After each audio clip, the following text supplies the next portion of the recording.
Hello everyone, welcome to the channel of RC campus. So बच्चों, ये है आपका साइंस का क्लास 7 साइंस का part 2 chapter number 10 electric current and its effects का। तो पार्ट 1 में हमने इलेक्ट्रिसिटी सर्किट कंपोनेंट का सिंबल्स को हमने देखा, फिर हमने हीटिंग इफ़ेक्ट इलेक्ट्रिक करंट को डिस्कस किया। अभी नेक्स्ट टॉपिक है हमारा magnet effect of electric current. तो अभी हम डिस्कस करेंगे इलेक्ट्रिक करंट के मैग्नेट इफ़ेक्ट को।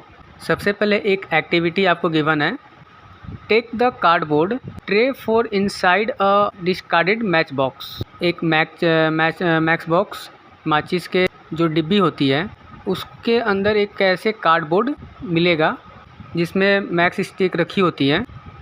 मैक्स स्टिक को आपको रिमूव कर देना है और इस ट्रे को ले लेना है। Now wrap and electric wire a few time around the cardboard tray.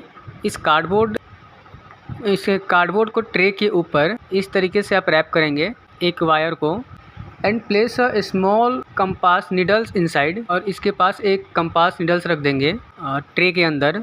Now connect the free ends of this wire to an electric cell through a switch as showing in figure 10.17। देखो, ये आपने एक match box की उसकी tray ली, उसके अंदर एक compass को रखा और ऊपर से इसको रैप कर दिया एक वायर से। अभी इस वायर्स को आपको कनेक्ट करना है एक सेल से, स्विच से और बल्ब से।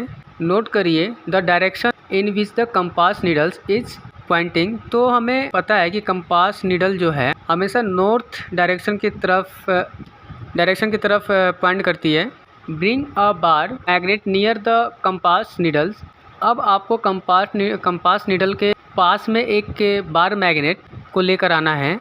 इसका एक्सपेरिमेंट हमने प्रीवियस क्लास में भी किया है, क्लास 6 में। देखो, ये है आपका बार मैग्नेट, ये आपका कंपास है जिसका नीडल नॉर्थ डायरेक्शन की तरफ पॉइंट करती है। जैसे आप इस बार मैग्नेट को पास में लेकर आएंगे इस कंपास नीडल के, तो आप देखेंगे कि कंपास नीडल एकदम से रिफ्लेक्ट करेगा, लेकिन मतलब कि जो डायरेक्शन जो थी इसकी पहले, वो एकदम से चेंज हो जाएगी। उसका रीज़न ये है क्योंकि कंपास के अंदर जो नीडल्स होती है वो भी एक टाइप के वो मैग्नेट ही है।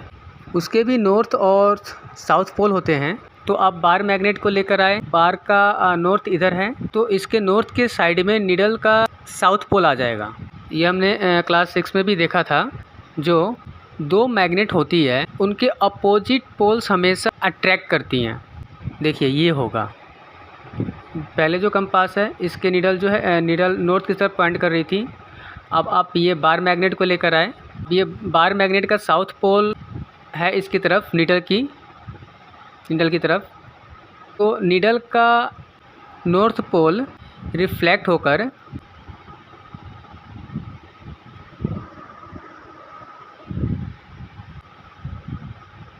Okay, now observe what happen.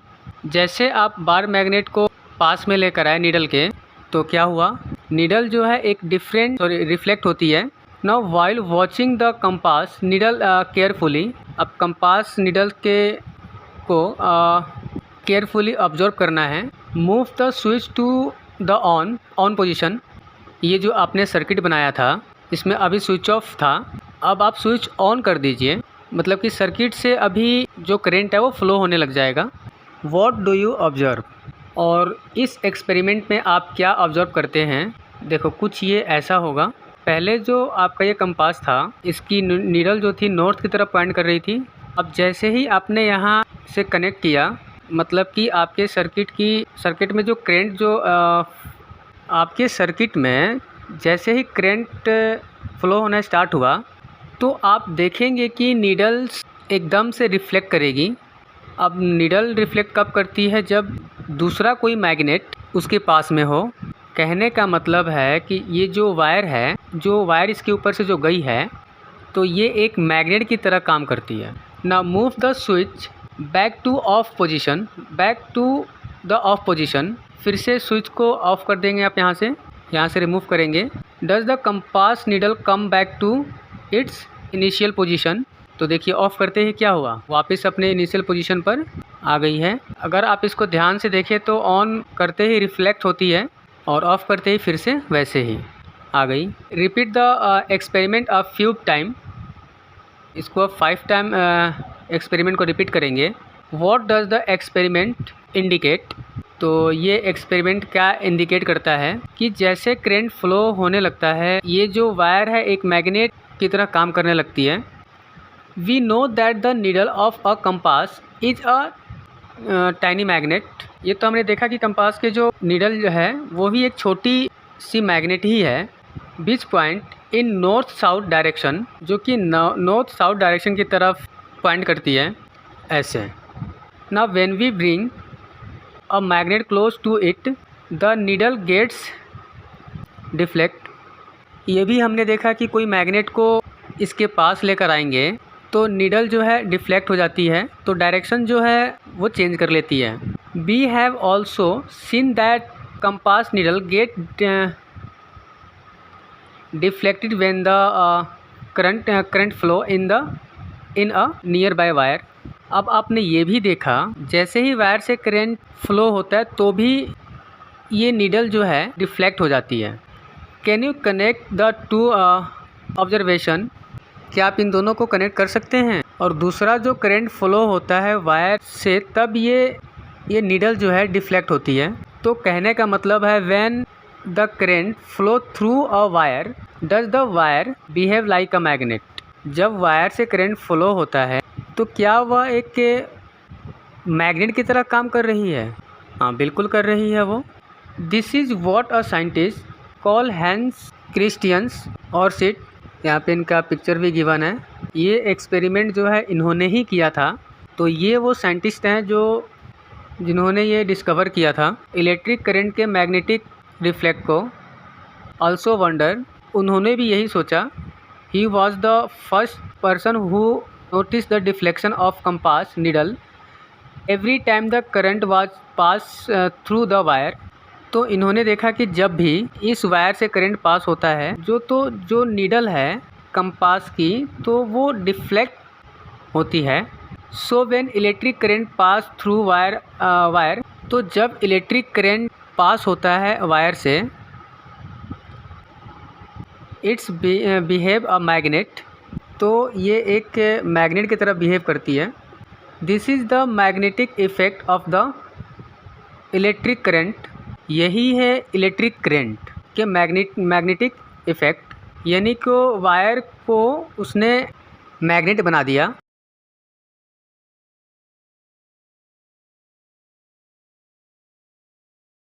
In fact, an electric current can be used to make magnets. In fact, electric current use कर सकते हैं आप मैग्नेट बनाने के लिए। Do you find it too surprising? Let us try it out. Try out. चलिए try करते हैं। एक और एक्टिविटी है, अभी हम बनाएंगे इलेक्ट्रोमैग्नेट।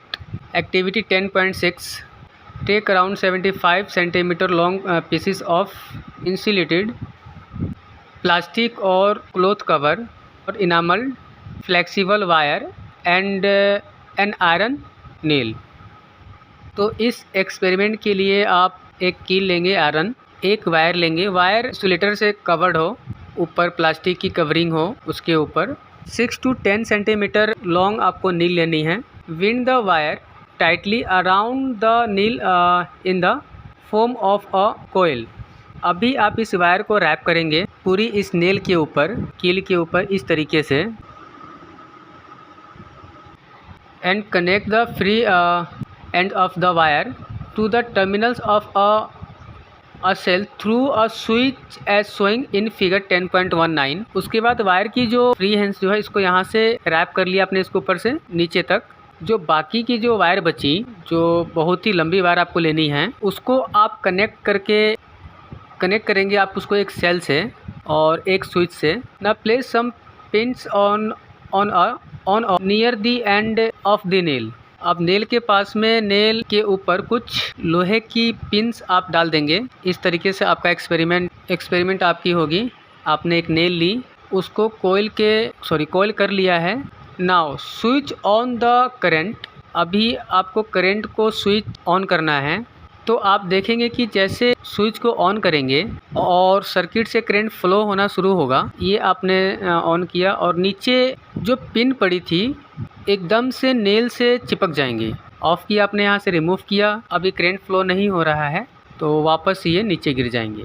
सो व्हाट हैपन, क्या हुआ, जो पिन्स हैं जो हैं वो क्लिंग हो गई हैं to the nail. Do the pins cling to the tip on the nail?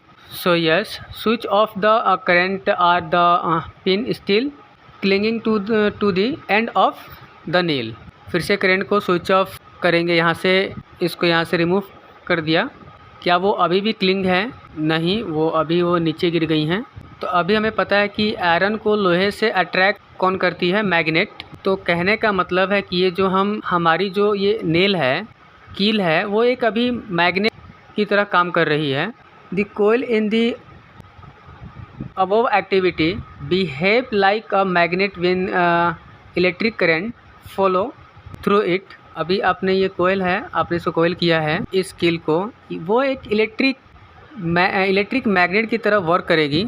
When the electric current is switch off, जब इलेक्ट्रिक करंट का स्विच ऑफ किया, the coil generally loses its magnetism. Coil जो है एक magnetism को lose कर देती है। Such coils are called electromagnets. इस तरह के मैग्नेट को हम इलेक्ट्रोमैग्नेट्स बोलते हैं, जो करंट को पास होते ही एक मैग्नेट की तरह वर्क करती है और ऑफ होते ही उनका जो मैकेनिज्म जो है उसको लूज कर देती है। The electromagnets can be very strong. Electromagnet जो है बहुत ही स्ट्रॉन्ग है, स्ट्रॉन्ग भी हो सकती है। And can lift very heavy loads. बहुत हैवी लोड्स को भी ये कैरी कर सकती है, लिफ्ट कर सकती है। जैसे कि इस क्रेन ने इलेक्ट्रोमैग्नेट की हेल्प से कार को लिफ्ट किया है। So the electromagnet are also use to separate magnetic material from the junk जो कूड़े का ढेर होता है, उससे मैग्नेटिक मटेरियल को सेपरेट करने के लिए भी इलेक्ट्रोमैग्नेट की यूज़ किया जाता है। देखो ये जंग की हार्ड है। अब जो भी इसमें मैग्नेटिक मटेरियल जो होंगी इसमें, वो इस इलेक्ट्रोमैग्नेट से चिपक जाएंगे। उनको आप इस जंग से रिमूव कर देंगे, हटा देंगे। Doctors use tiny electromagnets to take out small pieces of magnetic material that have accidentally following in the eye. ये कुछ आपको एजेस बताए गए हैं इलेक्ट्रोमैग्नेट की। सो एक तो इलेक्ट्रोमैग्नेट की इलेक्ट्रोमैग्नेट को यूज़ किया जाता है मैग्नेटिक मटेरियल को सेपरेट करने के लिए from the junk. Number 2, doctors electromagnet को यूज करते हैं आँख के अंदर कोई अगर बहुत ही स्मॉल इलेक्ट्रोमैग्नेट कोई पीस इलेक्ट्रोमैग्नेटिक मटेरियल एक्सीडेंटली चला गया हो। और तीसरा, many toys also electromagnet inside them. बहुत सारे टॉयज में भी इलेक्ट्रोमैग्नेट होते हैं। Okay, next topic is electric bell. We are quite familiar with an electric bell. Electric bell आप सभी ने देखी होगी। It has an electric magnet in it. उसके अंदर भी एक इलेक्ट्रिक मैग्नेट होता है, electromagnet. It is you see how it work. अभी देखते हैं कि वो काम कैसे करती है। फिगर 10.20 में आपको शो किया गया है the circuit of an electric bell. ये एक इलेक्ट्रिक बेल की सर्किट है। It's consist of a coil of wire bound on an iron pieces. यहाँ पर एक आयरन पीस की है चारों तरफ हमने रैप कर दिया एक वायर को। फर्स्ट ये है और दूसरा पीस ये है। Then an iron strip with a hammer at one end is kept close to the electromagnet. इस इलेक्ट्रोमैग्नेट के पास में ये एक आयरन स्ट्रिप्स है जो एक हैंड को कनेक्ट किया गया है एक हैमर से। There is a contact screw near the iron strips. अभी इस आयरन स्ट्रिप्स के पास में एक स्क्रू है, मतलब जैसे ही यहाँ से ये कांटेक्ट में आएगा आयरन स्ट्रिप्स के, तो पूरा सर्किट आपका ये कंप्लीट हो जाएगा। देखो यहाँ पे ये आपका सेल लगाए गए हैं, देन ये स्विच है और यहाँ से जो है आपका सेल जा रहा है यहाँ से यहाँ तक, और ये आपका ये स्विच चाहिए यहाँ से यहाँ तक, पूरा सर्किट आपका कनेक्ट हो जाएगा। जैसे इस स्क्रू इससे कनेक्ट होगा, जब ये सर्किट कंप्लीट हो जाएगा तब ये स्क्रू ये जैसे ही यहाँ से कांटेक्ट में आएगा इस आयरन स्ट्रिप्स के, तो पूरा सर्किट आपका कंप्लीट हो जाएगा। देखो यहाँ पर आपका एक सेल है, यहाँ पे आपका एक सेल लगाए गए हैं, यहाँ पर आपका ये स्विच है इस तरीके से, ये यहाँ पर ये यहाँ से अटैच्ड है। पूरा सर्किट आपका कंप्लीट हो जाएगा तब जबकि ये स्क्रू कनेक्ट होगा इस आयरन स्ट्रिप्स के साथ। अभी the current flow through the coil which become an electromagnet. आपने स्विच ऑन किया, करंट फ्लो हुआ, करंट फ्लो होना स्टार्ट हुआ इस कोयल से, और ये जो आपने वायर रैप की थी किसी आयरन पीस के ऊपर, लोहे के किसी पीस के ऊपर, ये आपके इलेक्ट्रोमैग्नेट बन जाएगी। जैसा कि हमने देखा, जैसे ही ये इलेक्ट्रोमैग्नेट बनेगी, इलेक्ट्रोमैग्नेट हमेशा लोहे को अपनी तरफ अट्रैक्ट करता है। यहाँ पर आपने एक आयरन की स्ट्रिप लगाई हुई थी, तो इसको ये अपनी तरफ अट्रैक्ट करेगी। जब ये इस तरफ अट्रैक्टेड होगा, इधर जाएगी, ये जो यहाँ से जो हैम्बर कनेक्ट किया था आपने, ये भी आगे जाएगा और आगे जाकर ये जो बेल लगी हुई है इससे टकराएगा। इस प्रोसेस में in the process the hammer it then pulls the iron strips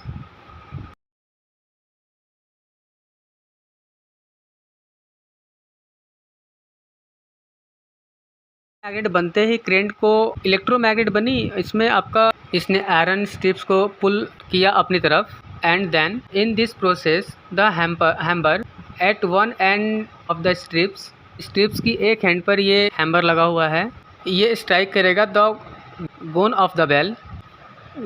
bell के इस गोन को प्रोड्यूस अ साउंड, एक साउंड प्रोड्यूस होगी एक बार इसने टच किया। However when the electromagnet pulls the iron strips it also break the circuit.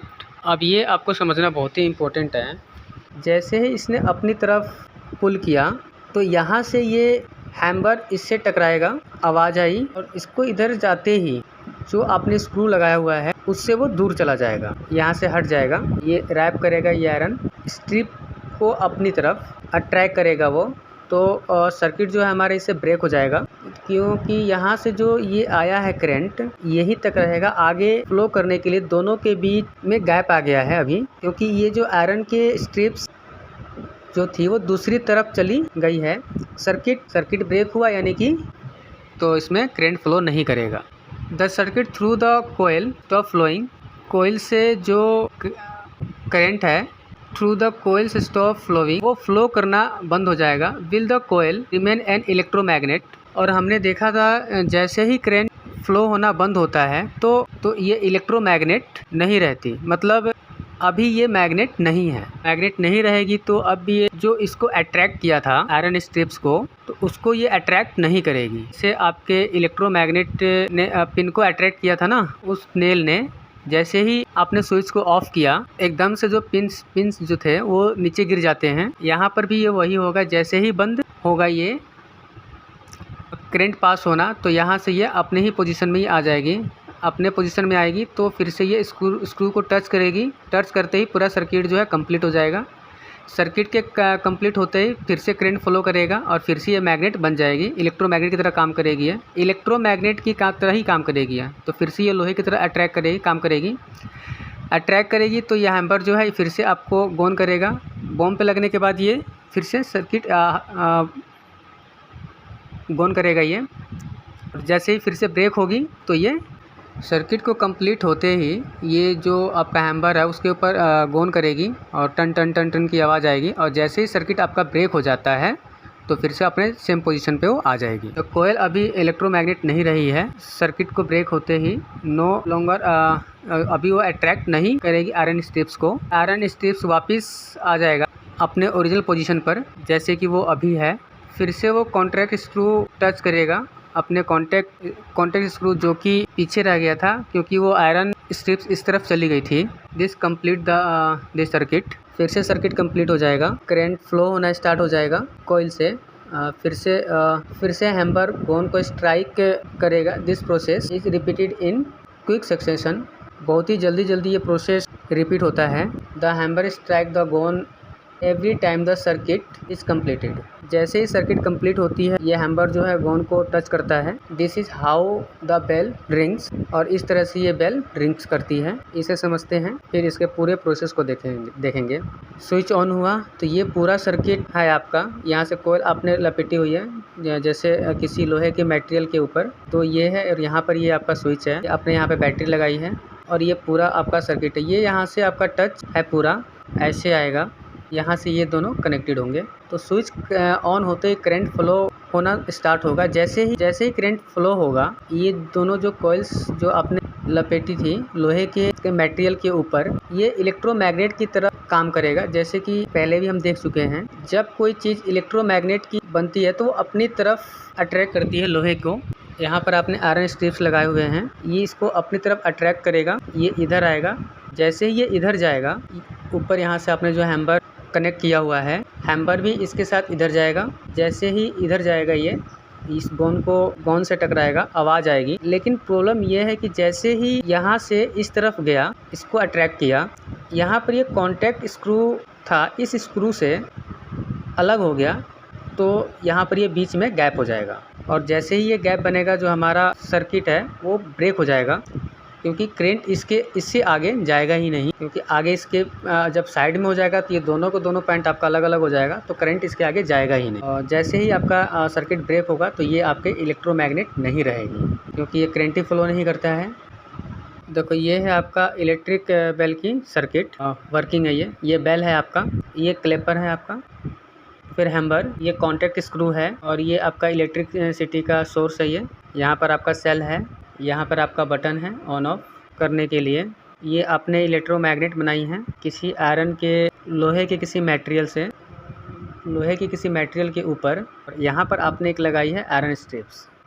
जैसे ही आपने बटन को ऑन करते हैं तो इलेक्ट्रिसिटी आपकी फ्लो होना शुरू हो जाएगा इस सर्किट से। जैसे ही इसमें करंट फ्लो होगा, ये जो आपने रैप किया था वायर लोहे के ऊपर, इलेक्ट्रोमैग्नेट की तरह काम करेगा। और मैग्नेट क्योंकि लोहे को अपनी तरफ अट्रैक्ट करता है, आपने यहाँ पर आयरन स्ट्रिप्स लगाई हैं। ये आयरन स्ट्रिप्स अट्रैक्ट होगी इस मैग्नेट तरफ, और जैसे ही ऊपर की तरफ ये जाएगी, यहाँ पर जो आपने हैमर या फिर जो क्लैपर लगाया था, ये टच करेगा इस बेल को, आवाज़ आएगी। लेकिन इसी टाइम पर ये ऊपर गया है, यहाँ से जो आपका कॉन्टैक्ट हट गया है इस पॉइंट से, और जैसे ही ये हटा, आपका सर्किट ब्रेक हो गया है। सर्किट के ब्रेक होते ही इलेक्ट्रिसिटी फ्लो होना बंद हो जाएगी। इलेक्ट्रिसिटी नहीं जाएगी तो ये मैग्नेट नहीं बनेगी, तो मैग्नेट नहीं बनेगी तो अब इसमें से फर्दर अट्रैक्ट नहीं करेगी, और ये अब वापस अपने पोजीशन पर आ जाएगा। फिर से यही होगा। इस तरीके से प्रोसेस ये जल्दी होता है। ओके, तो ये आपका चैप्टर यहाँ पे ओवर होता है, ख़त्म होता है। आपको सारे कॉन्सेप्ट आपको समझ में आ गए होंगे। Thank you so much.